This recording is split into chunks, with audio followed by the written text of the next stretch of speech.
Welcome to the very first holiday season of The Story. Season 5 features 8 stories of trailblazers paired with the beginnings of some of the most famous winter holidays ever. Season 5 of The Story is brought to you exclusively by Salesforce, the world's #1 customer relationship management platform. More than 150,000 businesses are using Salesforce to blaze their own trails to success. The Story is created by our team at Mission.org, a media company and podcast network. Enjoy. Hey everyone, welcome to the third after show of the holiday season of The Story. I'm joined with Chad Grills, of course, and this is Stephanie Postles, and we are excited to talk about the 2 episodes today, Waiting for the Sun and Victory Over Oppression. So, Chad, Waiting for the Sun, that one was for the Winter Solstice episode. Yeah. What was your key takeaways, favorite parts? What did you love about it? So many of our ancestors were way tougher, smarter, and had a type of grit that's almost unimaginable. I can't imagine figuring out how to track the stars over generations and then keep tabs on them and develop holidays around them so they would not be, the traditions would anchor the scientific knowledges or the scientific knowledge and learning that we had discovered. So that was just super inspiring and a great call to action to not be as fragile in 2019 and not forget how to do as many things in the real world. It reminds me of the part in Dune where the Bene Gesserit is telling Paul that once man gave his mind over to machines, thinking that it would free him, that only allowed other men with machines to enslave him. And I think it's a powerful reminder to learn everything you can on your own and don't take for granted that someone else is going to learn it or someone else possesses that knowledge. You need to know how to do it too. So whether that's celestial navigation or being able to look up at the winter's night sky and see the North Star, I think these are things that we all need to, maybe consider doing. I love that. Anything that involves getting out in the real world and either using your hands or just directly experiencing something. I mean, how good do you feel after you have those types of experiences? Or you're like, man, I could navigate here on my own without using,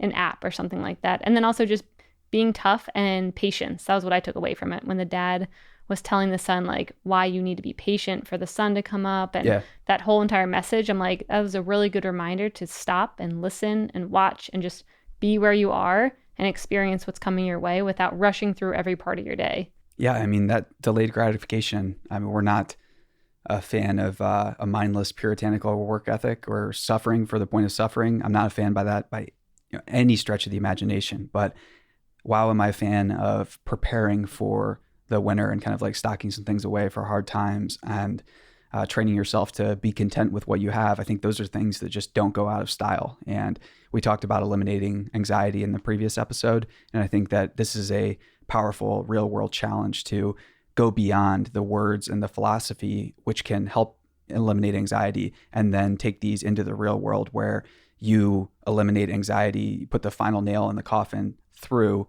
learning things that are going to make you anti-fragile in the real world. Yep. And you're going to feel more confident after that. I mean, I do, at least when I get these types of hard skills that aren't always based in like the digital world, you feel so much more confident. Whereas, if something happened and everything went down, I'd still be okay. Yeah, that's one of the best parts about the military was learning land navigation and learning how to identify what certain types of aircraft were from above if they were hypothetically flying over you in a situation where you no longer had GPS or no longer had technology. I think that learning that and land navigation and small unit tactics is those are really, really fun things. And those are a type of collaborative effort in an environment that's inhospitable to you. And we forget sometimes that the majority of nature, the majority of the outside world is pretty inhospitable. Yep. I'm also glad you have all those skills. So then I can just, hop on your back when something bad happens. Come on, Chad, lead us away. That's it. That's my vision. Yeah, there's only so much I can carry, babe.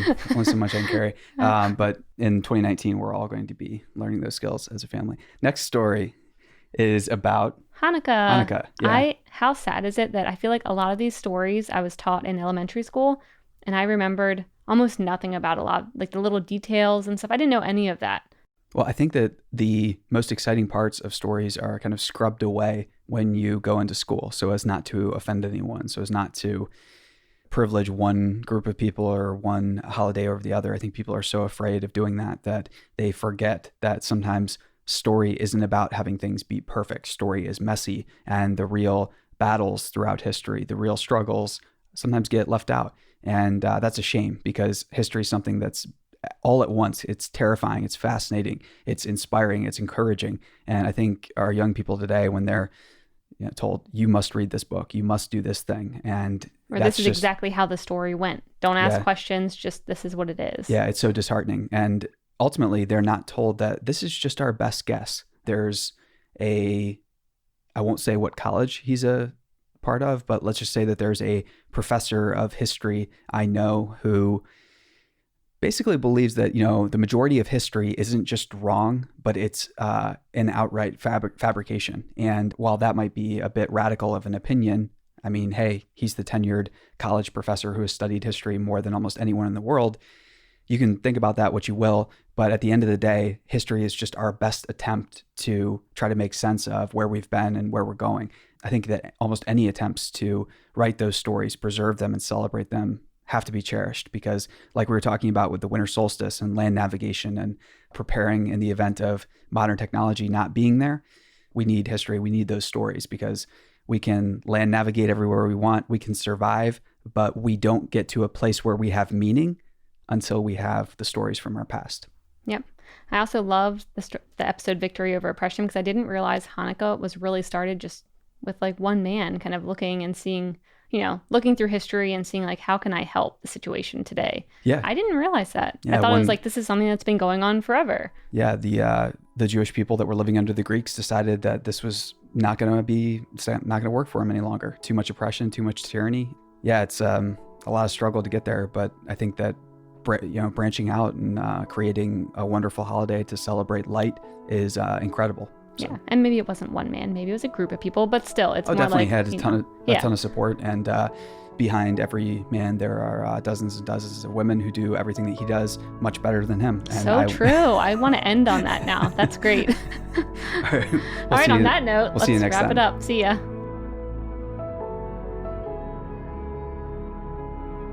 Thanks again to Salesforce for sponsoring this season of The Story.